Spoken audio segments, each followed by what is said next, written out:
Hey everybody. Probably wondering what I'm doing here with these fellas.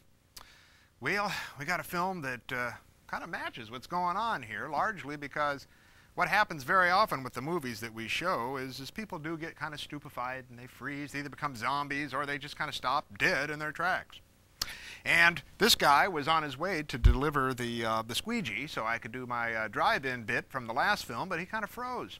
So I picked him up and carried him over here, and well, we got the squeegee now with us here. And this kind of fits, again, the film that we're doing today. A film, it's a silent movie from France, 1925, Rene Clair. It is called The Crazy Ray, or Paris Cadort, When Paris Sleeps. Now, if you remember a film that we showed on here called Jimmy the Boy Wonder, where a little boy doesn't want to go to school and he wishes that time would freeze, well, I think this is the source film that Herschel Gordon Lewis used, this Rene Clair film. It's sort of a surreal film, okay? Deals with a scientist who has, well, discovered a way to freeze time. So you're going to see lots of shots of people not walking around Paris, but sort of frozen in pose, like this or like that, just standing in various guises. And the scientist, he's pretty good at being able to freeze time at a certain altitude. Okay, but there was this night watchman up in the Eiffel Tower, likewise a bunch of these guys in an airplane, okay, flying over, who weren't affected. Now, first off, you see this guy in the Eiffel Tower come down, and he kind of finds a thief, you know, and who's picking somebody's pocket, frozen in time. He sees a lot of comic things. It's really kind of a fun little movie that deals with time well in a very kind of a sardonic way. And he kind of pals up with these other guys from an airplane, and they all go and have a great time living on the Eiffel Tower till they get kind of tired, you know, how, you know, like Last Woman on Earth and things like that. It's kind of nice to be the only guys around for a while. And this is kind of fits into that, right? Kind of a peek towards those post-apocalyptic films that are going to come yet.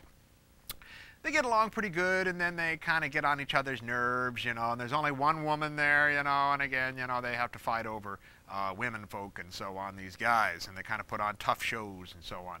And, well, at that point, they go find the scientist because they want time to go back, going as usual. And the scientist has this really wacky laboratory. He's got this great big blackboard where he does calculations. You know, he's able to stop time, but he's got troubles kind of getting it going again.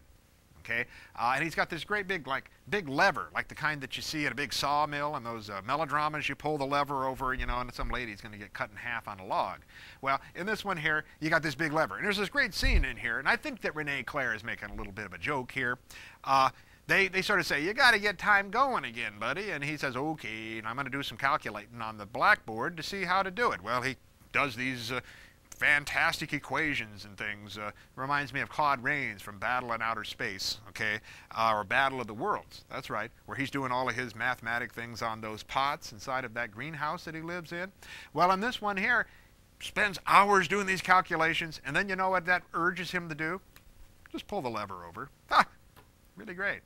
Could have told him right from the get-go. Cut to the chase, just pull the lever. Time will start. Now, it doesn't start really kind of smoothly. It goes in, starts in jerks. Sometimes it's slow. Sometimes it goes backwards. He does a lot of fun things with that. And you got to think about 1925, playing with speeds and things like that in frozen time.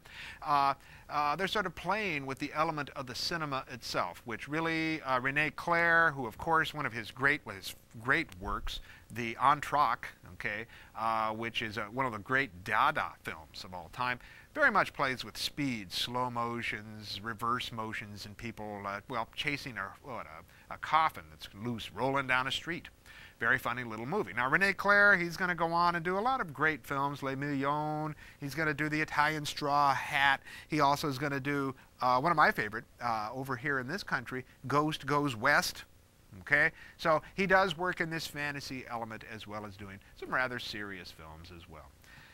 Paris Cadort, Crazy Ray, call it what you want, call it, but don't call it Jimmy Boy Wonder. However, I think that's where Herschel Gordon Lewis got his inspiration for that wonderful musical. Okay, think you're going to have fun with this? I'm not sure if you're going to end up one of these relics of frozen time or not. I'll tell you something, I'll guarantee that if you do get frozen, I'll have that scientist pull that lever at the end and make sure that you're all free to, well, retire in your own beds after you're watching this film, because you'd hate to just sit like this for the whole night. Roll 'em, Smokey.